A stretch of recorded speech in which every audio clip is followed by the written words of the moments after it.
महागठबंधन में नीतीश कुमार अगर चुनाव लड़ेंगे तो उनके दल जदयू को 5 सीट भी नहीं आएगा। नमस्कार, इन खबर में आपका स्वागत है। बिहार की राजनीति में हलचल बढ़ गई है।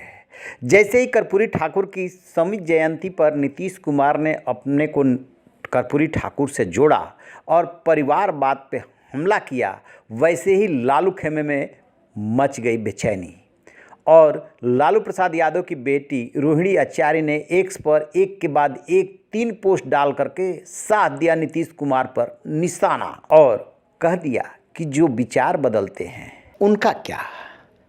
इसके बाद खबर आई कि नीतीश कुमार कैबिनेट की बैठक ले रहे थे। जैसे ही उन्हें इसके बारे में पता चला, कैबिनेट की बैठक 10 मिनट में ही खत्म कर दी गई। नीतीश कुमार और तेजस्वी यादव अलग अलग वहाँ से निकले। ऐसा पहले कभी हुआ नहीं कि इतनी जल्दी कैबिनेट की बैठक खत्म कर दी जाए। और भी कारण हो सकते हैं, लेकिन सीधे सीधे इस विवाद से जोड़ करके देखा जा रहा है। अब प्रशांत किशोर, जो पीके के रूप में जाने जाते हैं, वो सामने आए हैं और उन्होंने नीतीश कुमार पर निशाना साधा है कि जब उन्हें बीजेपी के साथ जाना होता है तो परिवारवाद दिखने लगता है, और जब लालू यादव या आरजेडी के साथ जाना होता है तो संप्रदायवाद दिखने लगता है। यदि नीतीश कुमार गठबंधन में रह करके लोकसभा चुनाव लड़े तो उन्हें 5 सीटें भी नहीं मिलेगी। ये दावे के साथ कर रहे हैं भविष्यवाणी। सुनिए क्या कह रहे हैं। चलिए ना, नीतीश कुमार के बात को आप लोग, नीतीश कुमार जब जहां हैं उसके हिसाब से बात करते हैं। जब भाजपा के साइड जाना होगा तो परिवारवाद दिखने लगेगा। जब भाजपा को छोड़कर लालू जी के साथ जाना होगा तो उनको संप्रदायवाद दिखने लगता है। किसी को नहीं मालूम है, नीतीश कुमार को स्वयं को नहीं मालूम है कि वो कहां रहेंगे। जो आदमी अपने जीवन के अंतिम दौर में पहुंच गया है, वो सामाजिक राजनीतिक हर नजरिए से नीतीश कुमार का ये अंतिम दौर चल रहा है। अब अपना छटपटाहट में कभी दाएं कभी बाएं कर रहे हैं, उससे कुछ होने वाला नहीं है। अभी चुनाव होगा, नीतीश कुमार को उनकी राजनीतिक औकात बिहार की जनता दिखा देगी।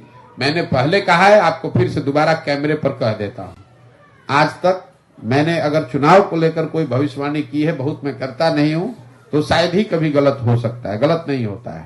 तो बिहार के चुनाव के नजरिए से, लोकसभा के नजरिए से मैं आपको कैमरे पर बता देता हूं, महागठबंधन में नीतीश कुमार अगर चुनाव लड़ेंगे तो उनके दल जदयू को 5 सीट भी नहीं आएगा।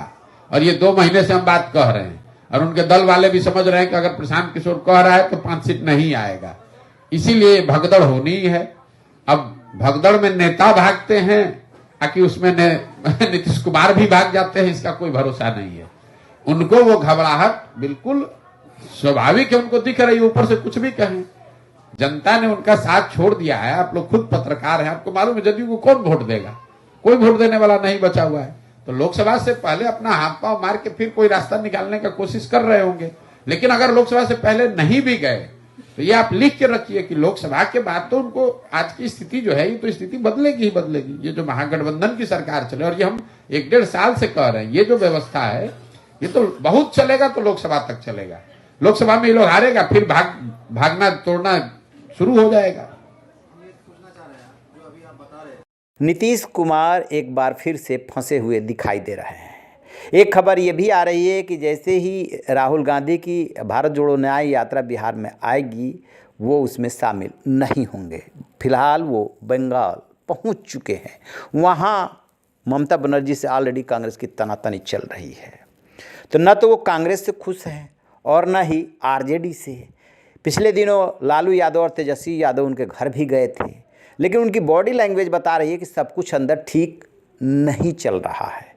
क्या होने वाला है ये तो नीतीश कुमार ही जानते हैं या फिर बीजेपी। लेकिन अमित शाह ने जो इशारा किया था एक इंटरव्यू में कि प्रस्ताव आएगा तो देखा जाएगा, बात की जाएगी, उससे लग रहा है कि कुछ गंभीर चल रहा है और जल्द ही नतीजे देखने को मिलेंगे। आपकी क्या राय है? कमेंट बॉक्स में जाके कमेंट जरूर कीजिएगा। रहिए बेखबर, देखते रहिए इन खबर। Thank you.